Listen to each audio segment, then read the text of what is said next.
We are the Gujarat Technological University.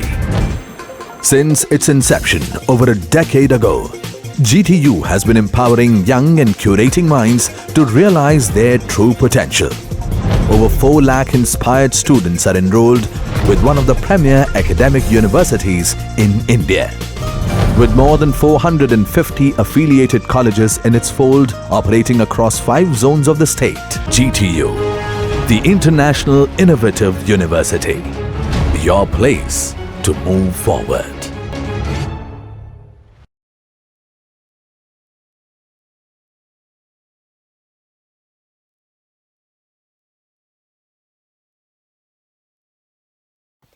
दोस्तों, आज का आपका सब्जेक्ट है डीसी सर्किट और उसका कोड है 3320903, right. So DC circuit second sem electrical engineering, आपका chapter number 1 introduction to electrical energy, उसके अंदर का ये मोस्ट इंपोर्टेंट थियरी है। आपको पता ही होगा फैक्टर अफेक्टिंग रेजिस्टेंस, जो काफी टाइम जीटीयू में पूछा जाता है, राइट। सो कौन कौन से पैरामीटर है कि जो रेजिस्टेंस को अफेक्ट करते हैं वो हमें यहाँ पे देखना है। सो उससे पहले हम उसको 1 बाय 1 नंबर के तौर पे देखते हैं, कौन कौन से पैरामीटर है उसका लिस्ट बनाते हैं ऐसे, राइट। सो पहला that is your temperature, right, temperature is T। So temperature resistance पे अफेक्ट करता है। सेकंड आपका है लेंथ, यानी length of the conductor. Conductor की जो लेंथ है वो किस पे अफेक्ट करती है, आपके रेजिस्टेंस के ऊपर, राइट। थर्ड है रेजिस्टिविटी, राइट, थर्ड क्या है, रेजिस्टिविटी। तो रेजिस्टिविटी भी जो है वो आपके रेजिस्टेंस के ऊपर अफेक्ट करती है। And number 4 is cross sectional area A. क्या है, cross sectional area A, cross sectional area of the conductor. So ये 4 चीज है जो किसके ऊपर अफेक्ट करती है, रेजिस्टेंस के ऊपर अफेक्ट करती है। अभी हम 1 बाय 1 उसको देखेंगे कि भाई कैसे अफेक्ट करती है और उसके अंदर क्या होता है वो। सो दोस्तों, आपका पहला टॉपिक है temperature and it is denoted by T। लेकिन दोस्तों ये आपको समझने से पहले फ्री इलेक्ट्रॉन के बारे में आपको पता होना चाहिए। किसके बारे में पता होना चाहिए, फ्री इलेक्ट्रॉन के बारे में, right. So what is the importance of free electron. The free electron is responsible for the flow of current. Current को पास होने के लिए क्या चाहिए, फ्री इलेक्ट्रॉन चाहिए, राइट। अभी हम देखते हैं ये फिगर। आपको पता है ये क्या है, कंडक्टर है, करंट कैरिंग कंडक्टर है, उसके अंदर कॉपर पार्टिकल्स है, ये आपका इलेक्ट्रॉन है, फ्री इलेक्ट्रॉन है, जो पास होने में क्या हो रही है, डिफिकल्टी क्रिएट हो रही है, right. Now as temperature increases the particles of the conductor vibrate more vigorously about their fixed position. It is harder for the electrons to flow through. So आपको पता है कि ये आपका करंट कैरिंग कंडक्टर है, उसके ऊपर जैसे जैसे टेम्परेचर की इंपैक्ट बढ़ेगी तो वैसे वैसे क्या होगा, आपका रेजिस्टेंस की वैल्यू भी बढ़ेगी। क्यों बढ़ेगी, बिकॉज जो ये फ्री इलेक्ट्रॉन है उसको पास होने में डिफिकल्टी क्रिएट होगी। Obviously free electron is the responsible for the flow of current. Current कम पास होगा, करंट कम पास होगा, क्यों कम पास होगा, क्योंकि आपका रेजिस्टेंस की वैल्यू बढ़ रही है इसलिए। सो उसके ऊपर से आप क्या बोल सकते हो कि जैसे जैसे टेम्परेचर की वैल्यू आपकी बढ़ेगी वैसे वैसे आपका रेजिस्टेंस भी बढ़ेगा, राइट। तो ये आपका पहला हो गया टेम्परेचर।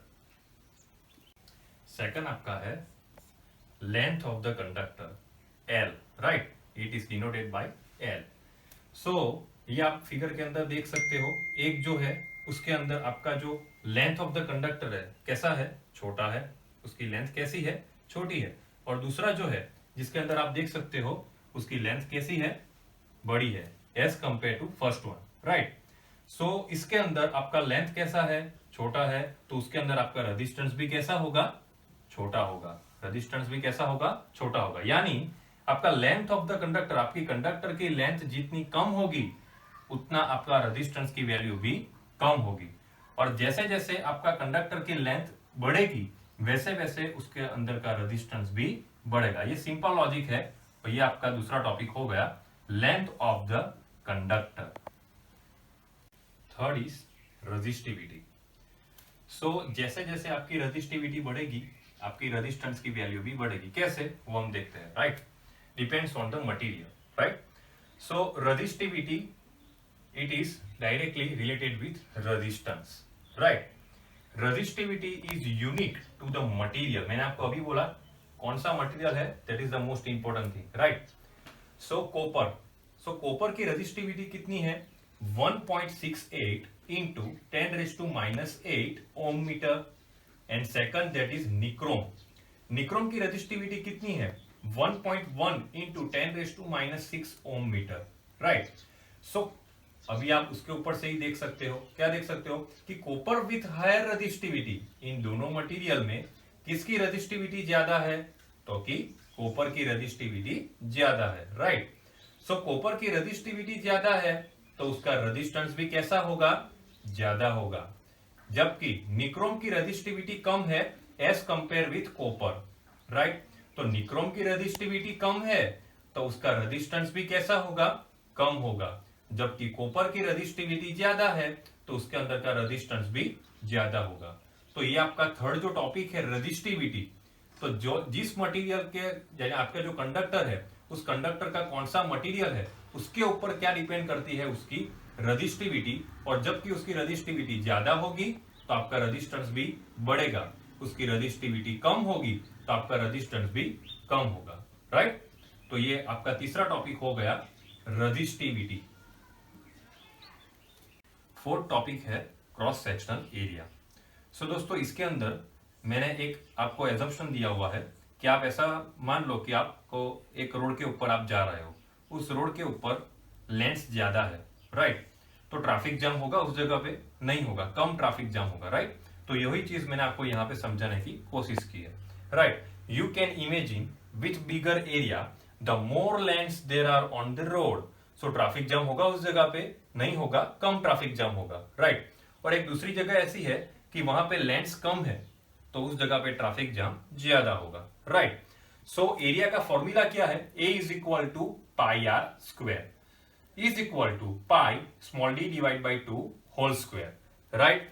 तो यही चीज मैंने आपको यहां पे समझाने की कोशिश की है कि जैसे जैसे आपका क्रॉस सेक्शनल एरिया ज्यादा होगा वैसे वैसे आपका रेजिस्टेंस कम होगा, और जैसे जैसे आपका क्रॉस सेक्शनल एरिया कम होगा आपका रेजिस्टेंस बढ़ेगा। यानी एरिया एंड रेजिस्टेंस एक दूसरे में कैसे है, वाइस वर्सा है। जब आपका एरिया बढ़ेगा तब आपका रेजिस्टेंस कम होगा, जब आपका एरिया कम होगा एट दैट टाइम आपका रेजिस्टेंस बढ़ेगा। तो ये आपका चौथा टॉपिक हो गया क्रॉस सेक्शनल एरिया। तो दोस्तों ये जो सम है वो GTU एग्जामिनेशन जून 2011 में पूछा गया है, राइट। सो देखते हैं वो sum. A wire of 1000 metre has been drawn from the 1 centimetre side cube of copper material, find the diameter of the wire, right. So उसके ऊपर से हम डेटा लिखेंगे, क्या डेटा लिखे है वो, सो डेटा हम लिखेंगे उसके ऊपर से। So is equal to 1000 metre. What is metre, first of all दोस्तों आपको ये यूनिट कन्वर्जन आपको पता होना चाहिए, राइट। सो 1000 मीटर है, so is equal to 1000 into 10⁻³ mm, 10⁻³ mm। Metre में से हमने किसमें कन्वर्ट किया, 10⁻³ mm, यानी 1000 तो आपका है ही लेकिन मीटर में है, मीटर में से हमने कन्वर्ट किया mm में, राइट। सो नेक्स्ट है आपका V, that is your volume. So V volume is equal to 1 centimetre cube is equal to 1 into 10⁻³ mm³, right. Again हमने सेंटीमीटर क्यूब में से mm³ में कन्वर्ट किया, राइट। सो देखते हैं हम। First of all volume of a copper material must be same before and after drawing the wire which is the product of the area and length, जो हमको पता है, right. So volume of wire V is equal to A into L, A that is your area and length. So what V की value हमारे पास है 1 into 10⁻³, A की value हमें find out करनी है, L की वैल्यू भी हमारे पास है, राइट। तो हम A को इक्वेशन के तौर पे लेंगे, किसमें लेंगे, इक्वेशन के तौर पे, right. So area of wire A is equal to 0.001 mm², right. But what is area? So A is equal to pi by 4d square, right. Put the value of A, right. Pi की value हमें पता ही है 3.144 and d square. So उसके ऊपर से हम आपको आप उसका कैलकुलेशन करोगे, right. सो आपको क्या मिलेगा, diameter of the wire, right, क्या मिलेगा आपको, डायमीटर ऑफ द वायर। सो आप उसको सॉल्व करोगे तो आपको आंसर मिलेगा 0.0357 mm। सो दोस्तों ऐसे सम के अंदर आपको दो चीजें पता होनी चाहिए, एक तो unit conversion, right, that is the most important part, and second that is your calculation. अगर आपका कैलकुलेशन ही गलत होगा तो ये पूरा आपका जो आंसर है वो गलत आएगा।